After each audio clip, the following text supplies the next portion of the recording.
Yeah, so hello everyone. Welcome to the ACM Upskill Bootcamp introductory session. Today we have Komal Suryan from Delhi University. Komal is currently working as a coding instructor at Coding Benchmark. She'll be your C++ instructor for the Upskill Bootcamp. So now I hand over to Komal for the introductory session. Thanks, Madhav, for the introduction. Let me just begin from the start.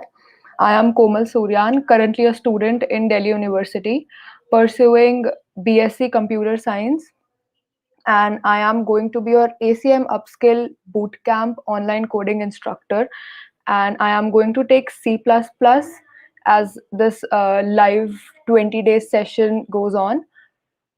So hoping to see you guys with my session. So let's start, and let me just brief up what this boot camp is all about. Okay, so I'm going to share my screen.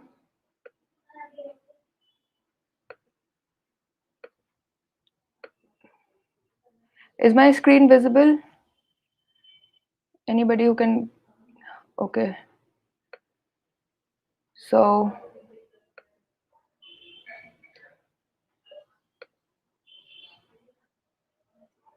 this is going to be our ACM Upskill Bootcamp, a demo class in which we are going to start C++ programming from the scratch.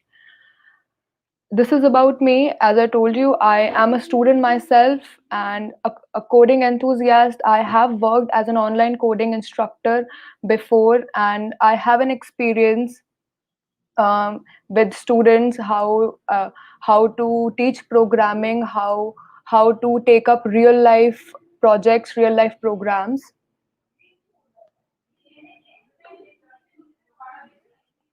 So about this course, what we are going to do in this course. So in this course, we are possibly taking up each and every concept related to C++ programming.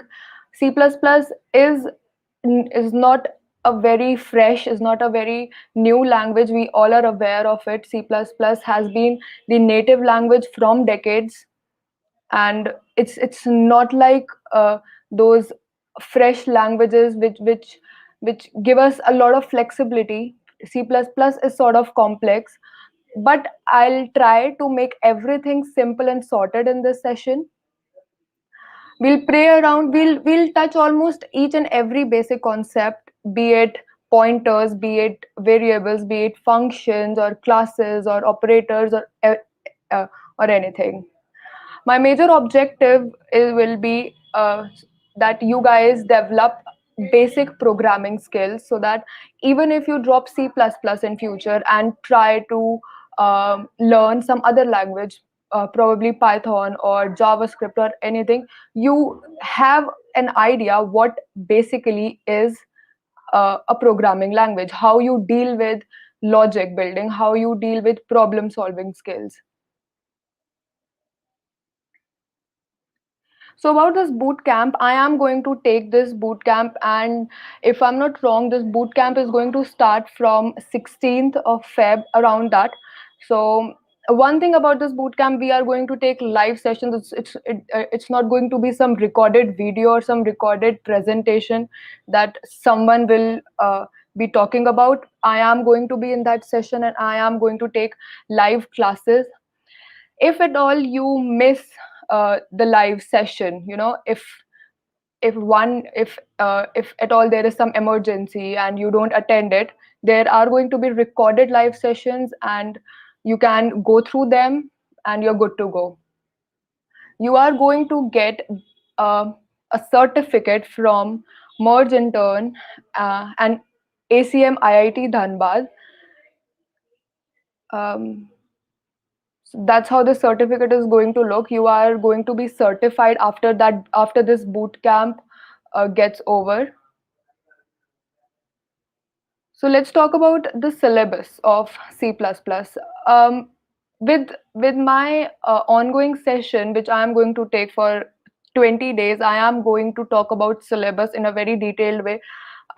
Let's go through syllabus once, and still we are going to talk about syllabus in our classes and solve all the problems related to them. In unit 1, I'll be taking C++ compiler and basic syntax. You know, the basic syntax, basic rules, how to set up your text editor, how to set up your IDE. IDE is integrated development environment, where you are going to uh, code your programs, how to install those editors, how to make those editors work with your output, with your compilation, with everything. In this unit, I'm also going to take up basics about the syntax.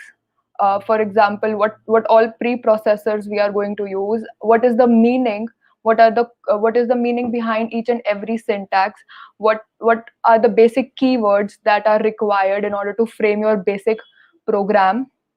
Even in this session, I have decided to just display a bit of my program.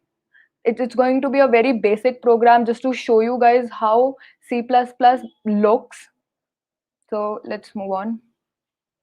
In unit 2, we'll take data types, variables, and loops. Obviously, if there are variables, we need to initialize those variables with certain data types. And we are going to talk about loops. Loops are basically the fundamental part of C++. I don't think so. I have never come across any program, be it some mainstream program or be it some advanced program, it exists without loops. So that's not possible. So loop is a very, very, very vital concept of C++, and we are going to talk about it in our unit 2. So they in this slide where you can see accomplishments, I have mentioned the detailed planner what we are going to take in our syllabus. Let's not go there. I think it would be best if I keep that in my boot camp, so that you get a better idea, better clear picture of what we are going to do. Unit 3 is going to deal with functions and macros. Functions are basically some user defined functionalities that we include in our program, and our program runs through them, and whatever the instructions are directed, it goes through them and it processes those instructions.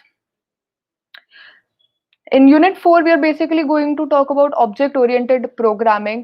I am going to take up this topic, just a bit of a discussion about this topic in this today's session. What is object oriented programming, and what basically I'm going to talk about what is C++ and why C++ over many other advanced languages. And unit 5 is searching and sorting. These are basic algorithms that are very, very, very useful. These algorithms, you can see these algorithms are used in formation of high-tech applications.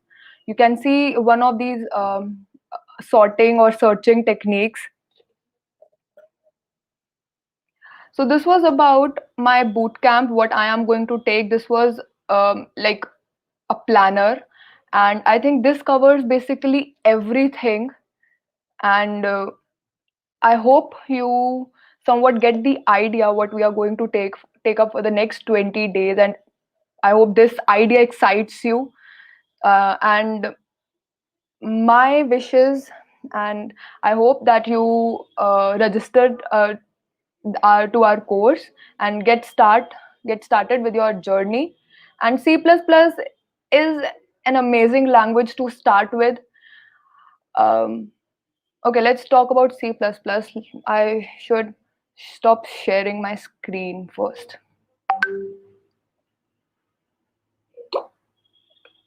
Okay, I should. Okay, Let me put on my video so that, okay. So yeah, so let me talk about C++. What is C++ and why C++? C++ is, one second, there is some glitch with my PC. Um, am I audible? There was some glitch out and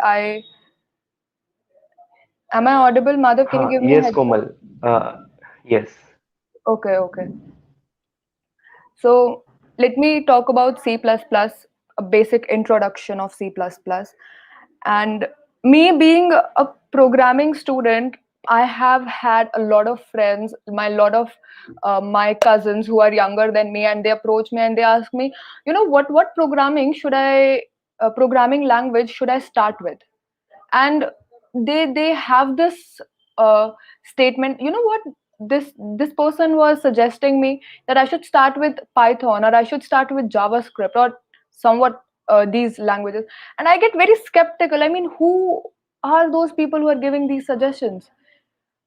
If somebody asks me which programming language should I start with, it has to be C++. C++, okay, let me use some millennial lingos here. C++ is a beast when it comes to programming language. You can get really, really, really crazy with C++. There is nothing that C++ cannot do. And why? Why C++ is a beast? Firstly, C++ is a native language. Each and every language that you see around yourself is a subset of C++.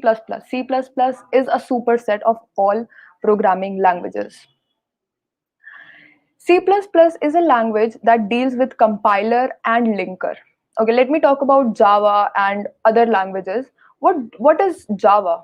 Java is also a programming language, but what does it do and how does it operate? Java basically works with a virtual machine.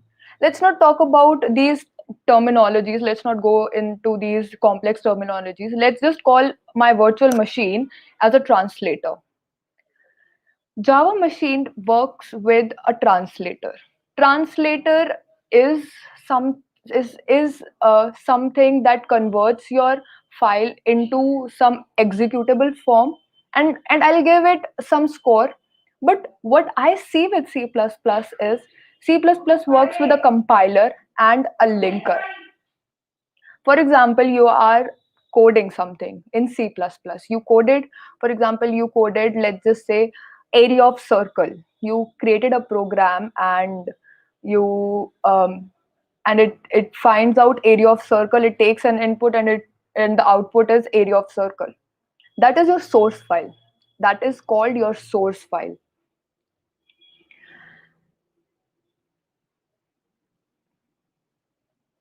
Next point is, when that is called your source file.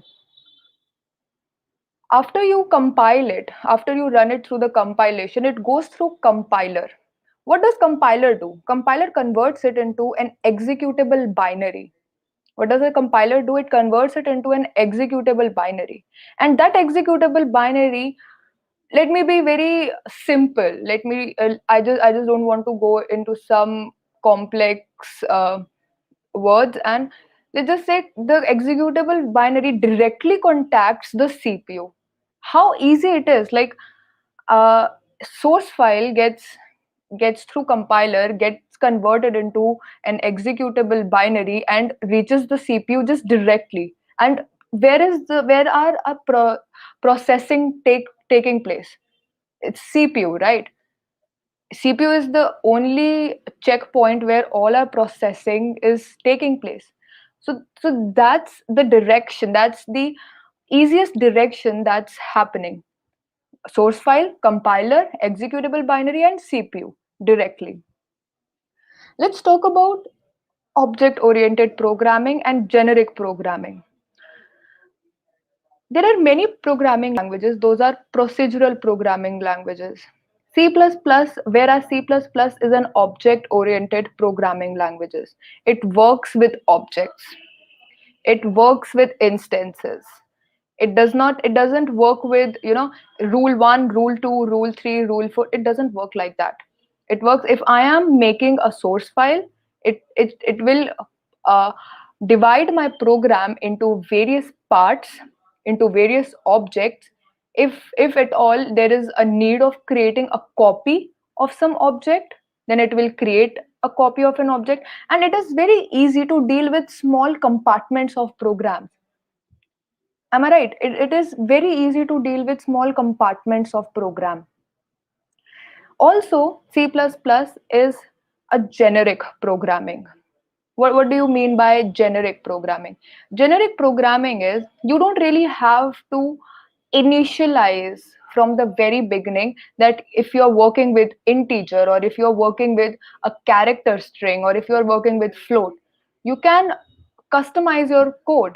For example, there is an output function that says whatever the input is, you just directly have to display it on the screen. What if you are entering a digit, an integer? What if you are entering a decimal value? What if you are entering a string?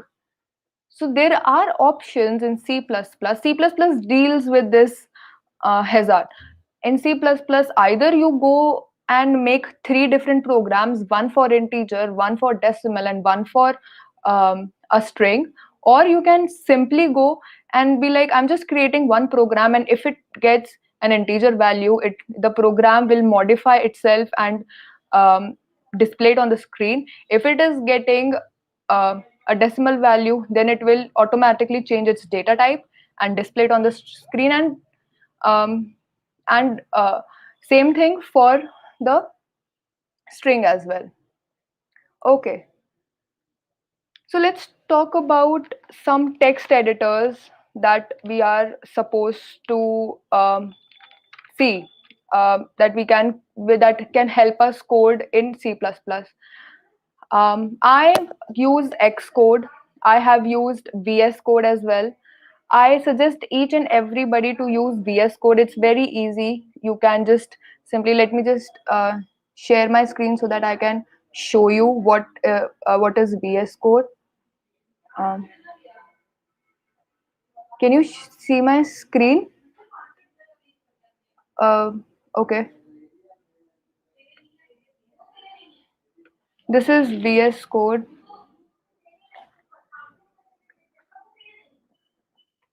That's how it look like. This is an IDE, and you just have to download it. If you are using Windows, then download a Windows. If you are on Mac, then um, download this version. If you are using Linux, or any other, then use this Ubuntu one. So that's how VS Code looks like. And VS Code is the best editor, not only for C++, for front end, for anything you can use um, VS Code. Okay. Hi, Komal. Sorry to interrupt, but Okay. can you switch on your camera? Okay, I'll switch on my camera. Yeah, thank you. Just give me a moment. I'm switching to my Xcode, and then I'll switch on my camera. Yeah, sure.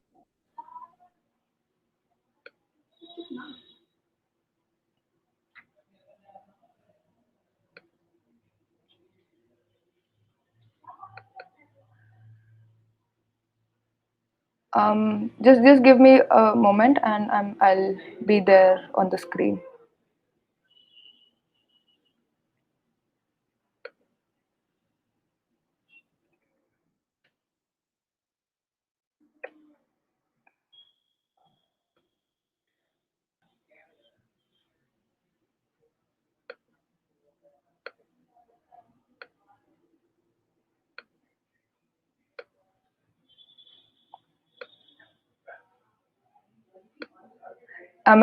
Is my video on?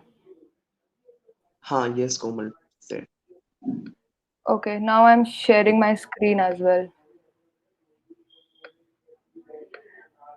So this is my This is my text editor that I use for my C++ programming. This is Xcode. This is a very basic program. Let's remove these.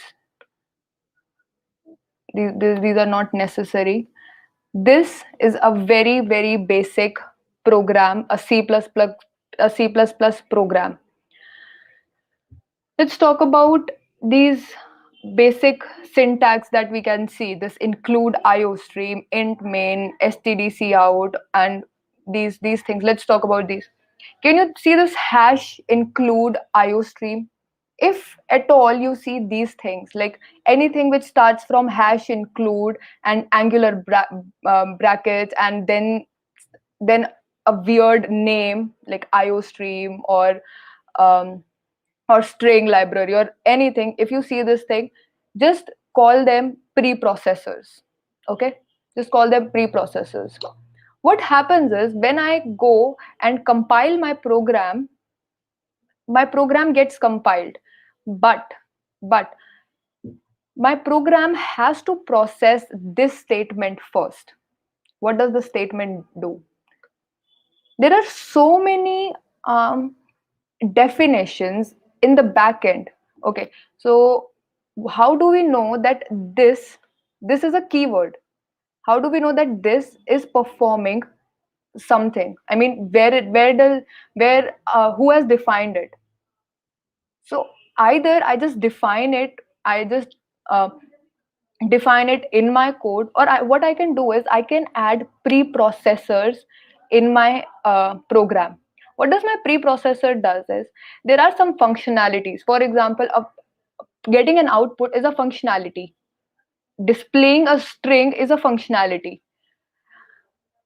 Joining two strings is a functionality. Sorting is a functionality. Okay, I don't want to define all those functionalities over and over again. Why should I even care about defining those functionalities?